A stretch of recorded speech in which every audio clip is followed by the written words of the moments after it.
प्रणाम दोस्तों। आज मित्रों हम अपने विचारों की शुरुआत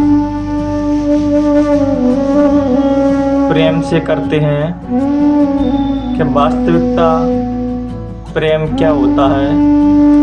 तो दोस्तों, प्रेम में ही वो खूबसूरती होती है मित्रों, जो तुम्हें साधारण इंसान से वो ब्रह्म तक, परमात्मा तक उपाधि देती है। जैसे नानक जी ने कहा है कि नाम कुमारी नानका चढ़त रहे दिन रात। दोस्तों, जब प्रेम का रंग किसी पे चढ़ता है दोस्तों, वो प्रेम संसारी हो या भारी हो या अंतःकरण का हो दोस्तों, तो वो दोस्तों वो मस्त मौला हो जाता है, वो दीवाना हो जाता है दोस्तों, वो बेफिक्र हो जाता है दोस्तों। जिसको भी है पल भर की भी फिक्र, वो दीवाना नहीं हो सकता। और जिसको नहीं बिल्कुल भी बेफिक्र हो चुका है, वो ही सच्चे दीवाने हैं दोस्तों। प्रेम में दोस्तों जाना सोचा विचारी नहीं होती, जाना सोचा विचारी नहीं करते।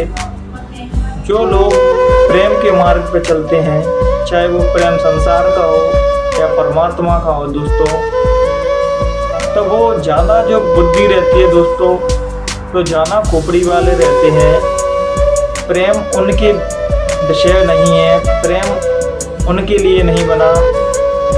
प्रेम दोस्तों, प्रेम की चाल दोस्तों उल्टी रहती है। प्रेम हमेशा समाज से, दुनिया से विपरीत दिशा में चलता है दोस्तों। यहाँ अपन अपने लिए हमेशा स्वार्थी सेल्फिश होते हैं। प्रेम में तो दोस्तों सब कुछ नौछावर करना पड़ता है दोस्तों। यह प्रेम संसार के या किसी व्यक्ति विशेष के लिए हो या परमात्मा के लिए हो, प्रेम में तो मिटना पड़ता है दोस्तों, झुकना पड़ता है। आजकल लोगों की सेल्फ रिस्पेक्ट, ईगो आ जाती है आगे, और प्रेम दोस्तों इसका विषय है ही नहीं दोस्तों। जब भी हम लोगों में विवाद होता है किसी भी कारणवश दोस्तों, तो जब प्रेमी कोई महापुरुष, कोई संत किसी व्यक्तियों से संवाद वगैरह बात करते हैं, तो इसलिए कोऑर्डिनेट नहीं कर पाते, इसलिए वार्तालाप नहीं हो पाता कि संत और साधक होते हैं मित्रों, वो हृदय तल पर जीते हैं। वो हृदय तल पर अपनी साधना, प्रभु का भजन, प्रभु से मोहब्बत, इश्क करते हैं दोस्तों। और हम दिन भर खोपड़ी के बाजार में, बुद्धि के बाजार में दिन रात भ्रमण करते रहते हैं। जब भी हमारा कोई हृदय तल व्यक्ति से मुलाकात होती है, उससे बातचीत होती है, तो वहाँ भी हम अपनी खोपड़ी दौड़ाते हैं। इसलिए हम महापुरुषों से वंचित हो जाते हैं, किसी बुद्ध पुरुष से वंचित रह जाते हैं। क्योंकि वक्त पे अगर किसी महापुरुष को समझ लिया जाए दोस्तों, तो हमारा मुक्ति और मोक्ष मिल जाता है दोस्तों। और जब समय निकल गया फिर हम समझे तो हम क्या समझे। मौलाना मित्रों एक पूर्णिया में बहुत ही महान संत हुए, जिनका नाम था मौलाना जलालुद्दीन रूमी, जिनका जन्म तो दोस्तों अफगानिस्तान में हुआ, लेकिन प्रसिद्ध वो पूर्णिया में हुए। तो उनका एक वचन था, उनका एक स्टेटमेंट था दोस्तों, जो हमें सभी को बहुत प्रेरणादायक, बहुत ही मोटिवेट करता है दोस्तों। वो क्या कहते हैं दोस्तों कि जब मैं मर जाऊं तो मुझको किसी मजार में, किसी कब्र में मत ढूंढना। जब मैं मर जाऊं मुझे ढूंढना है तो मेरे किसी चाहने वाले, मेरे किसी मोहब्बत करने वाले के हृदय में ढूंढना, मैं वहाँ मिल जाऊंगा। दोस्तों, आज हम भगवान को, ईश्वर को मंदिर, मस्जिद, गिरजाघरों में तो ढूंढते हैं, लेकिन भगवान के किसी चाहने वाले, उनसे प्रेम करने वाले, उनसे मोहब्बत करने वाले के हृदय में नहीं ढूंढते। इसलिए तो हम ईश्वर से, उस परमात्मा से, उस मालिक से वंचित रह जाते हैं दोस्तों। जो परमात्मा किसी साधक के, किसी भक्त के हृदय में धड़क रहा है दोस्तों, उनसे वंचित रह जाते हैं, उनको नहीं समझ पाते दोस्तों। अगर प्रेम दोस्तों जो है, सच्चा प्रेम तो ईश्वर से ही है दोस्तों। इस कलयुग में सबसे बड़ा भ्रम, सबसे बड़ा झूठ यही है कि हमसे कोई प्रेम करता है। यहाँ दोस्तों कोई किसी से प्रेम नहीं करता। जब तक आप किसी के काम के हो तभी तक सब आपको प्रेम का पाठ पढ़ाएंगे या प्रेम का दावा करेंगे। जब आप किसी के काम के नहीं रहते तो आप से प्रेम भी खत्म हो जाता है। केवल ईश्वर ही वो एक शक्ति है, उस ब्रह्मांड की सुपर पावर है दोस्तों, जिससे अगर आप जिस भाव से प्रेम करेंगे उस भाव से वो आपसे प्रेम करेगा। जितना आप ईश्वर से प्रेम करते हैं दोस्तों, ईश्वर आपसे मोहब्बत करता है, प्रेम करता है दोस्तों। और संसार की सारी खुशियाँ, सारी दौलत तुम्हें दे देता है जो तुम्हारे हित में है, जो तुम्हारे लिए लाभदायक है। हम लोग मंदिर मस्जिद जाते हैं दोस्तों तो वो चीज़ मांगते हैं दोस्तों जिससे हमारा विनाश हो, हमारा उद्धार ना हो, हम गलत रास्ते पे निकल जाएं। हमेशा हम वो चीज़ नहीं मांगेंगे जिससे हमारा कल्याण हो, जिससे हमारा व्यक्तित्व उभरे, जिससे हमारी चेतना और जागृत हो और अवेयरनेस हो हमारे अंदर।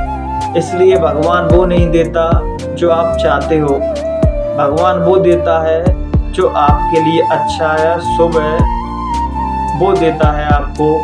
लेकिन हम लोग मांग वो करते हैं जो हमारे लिए जायज़ नहीं है और हम जिसके लिए डिजर्व नहीं करते। हमेशा एक बात याद रखना, ईश्वर वो खुदा सबको बेबस कर देता है कि तुम्हें मेरी सत्ता वहाँ नहीं पड़ेगी। और जो इस बेबसी को स्वीकार कर लेता है दोस्तों कि मैं कुछ नहीं, सब कुछ तू ही है, सब कुछ तू ही चला रहा है, इस कायनात को तू ही चला रहा है, मैं तो केवल एक माध्यम हूँ, मैं तो तेरे हाथों की कठपुतली हूँ, तब हम वास्तविकता में ईश्वर को समझ पाते हैं। तो एक शायर ने क्या बहुत सुंदर बात कही थी कि जब मैं छोटा था तब मदारी को ही खुदा समझने लगा था। जब मैं छोटा था तो मदारी को ही खुदा समझने लगा था। जब बड़ा हुआ तो उस खुदा को देखा कि वो ही मदारी है।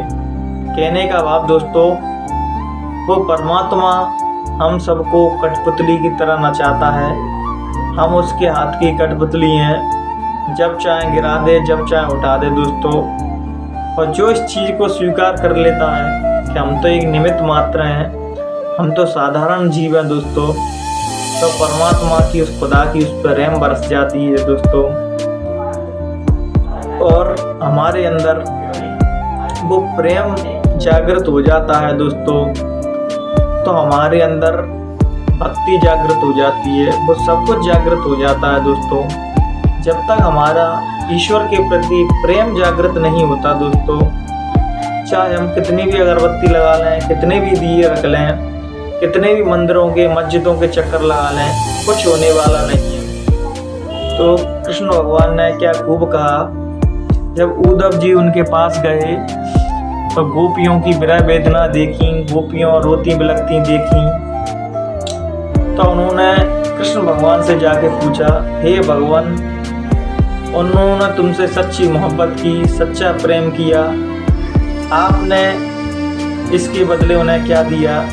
रोना, बिछड़ना, विरह वेदना। तो कृष्ण भगवान बहुत ही सुंदर जवाब देते हैं, कहते हैं, हे उद्धव, मेरे राजकोष में सबसे बेशकीमती जो खजाना था मैंने गोपियों को वो दिया है, कि मैंने उनको प्रेम दिया है, विरह वेदना दी है। ये मेरे खजाने में सबसे उच्च जो मेरा खजाना था, सबसे महंगा जो खजाना था, मैंने उनको वो दिया है। तब उद्धव समझे कि मोहब्बत से बड़ी दोस्तों, प्रेम से बड़ी, इश्क से बड़ी कोई चीज़ नहीं दोस्तों। जिसके अंदर मोहब्बत प्रकट हो जाती है, ईश्वर के प्रति प्रेम प्रकट हो जाता है, तो वो ईश्वर के बहुत समीप रहता है दोस्तों। और तभी तो कहा है कि लाली देखी लाल की, जित देखूं तित लाल, और लाली देखन मैं गई तो मैं भी हो गई लाल। दोस्तों, प्रेम में डूब के ही प्रेम को जाना जा सकता है। प्रेम कोई कहने सुनने की वस्तु नहीं, या कहने सुनने से एक दूसरे को नहीं समझा जा सकती। प्रेम में तो जो डूबता है वो पार हो जाता है, और जो पार होता है वो डूब जाता है। तभी तो अमीर खुसरो ने क्या खूब कहा है कि खुसरो बाजी प्रेम की, खेलूं पी के संग, डूब गए सो पार हुआ सो डूबा। कहने का भाव दोस्तों, प्रेम में जो डूब जाता है वो पार हो जाता है, और जो पार होता है वो डूब जाता है। जैसे मैंने शुरू में ही कहा, प्रेम की धारा विपरीत चलती है, चाहे समाज से हो, संसार से हो।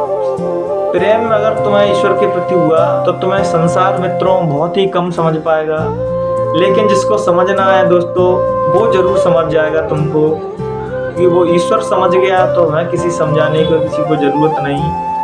प्रेम किसी भी प्रकार का मित्रों दिखावा नहीं करता। प्रेम जब ईश्वर से होता है दोस्तों, तो ईश्वर के सामने भी वो हाथ भी नहीं जोड़ता कि जे तो मोहब्बत की बात है उदो, बंदगी तेरे बस की नहीं। प्रेम किसी भी प्रकार का दिखावा नहीं करता, वो तो ईश्वर जानता है और भक्त जानता है दोस्तों। इसलिए हम प्रेम किसी से भी करें दोस्तों, हमारे अंदर सच्चाई बहुत ज़रूरी है, वो ईमानदारी बहुत ज़रूरी है दोस्तों। जब हम ईमानदार रहते हैं प्रेम में दोस्तों, क्योंकि ईश्वर परमात्मा वो सब कुछ तुम्हारा देखता है, सब कुछ मॉनिटर कर रहा है तुम्हें दोस्तों। हम जैसे हैं वैसे ही ईश्वर को समर्पित हो जाते हैं। खराब हैं तो स्वीकार कर लेते हैं कि मैं तो ऐसा हूँ, मेरे में अवगुण भरे पड़े हैं, हे परमात्मा मुझको तुम ऐसे ही स्वीकार करो। तो परमात्मा देर नहीं करता मित्रों उनको स्वीकारने में। लेकिन हम सभी लोग अवगुणों से भी भरे हैं और स्वीकार नहीं करते, ये हमारे लिए बहुत निंदनीय बात है। इसलिए परमात्मा के सामने आप जैसे हो, अपने आप को पूर्ण तरीके से खोल के रख दो कि मैं तो प्रभु ऐसा ही हूँ, आप संवारो तो संवार दो, नहीं संवार दो तो तेरी चौखट पे ही पड़ा रहूँगा दोस्तों। तो दोस्तों आज हमने प्रेम के ऊपर जो भी विचार रखे, आप इनको अमल कीजिए, ईश्वर से सच्ची मोहब्बत कीजिए, प्रेम कीजिए दोस्तों, फिर आपका पूरा जीवन ही बदल जाएगा दोस्तों। दिखावा किसी भी प्रकार का ना कीजिए, क्योंकि दिखावा ईश्वर को पसंद नहीं, क्योंकि आप संसार को तो प्रभावित कर लोगे दिखावे से, लेकिन इस ईश्वर को, उस मालिक को कभी प्रभावित नहीं कर पाओगे। वो तो केवल सच्चे प्रेम से ही प्रभावित होता है। जिसके अंदर ईश्वर का प्रति सच्चा प्रेम है, उसके अंग संग रहता है दोस्तों, वो उसकी हमेशा संभाल करता है। इन्हीं विचारों के साथ हम अपनी वाणी को विराम देंगे। अगर मुझसे कहने सुनने में, बोलचाल में मित्रों कोई भी गलती हुई हो तो मुझे अपना बेटा समझ के माफ़ कर देना। प्रणाम दोस्तों।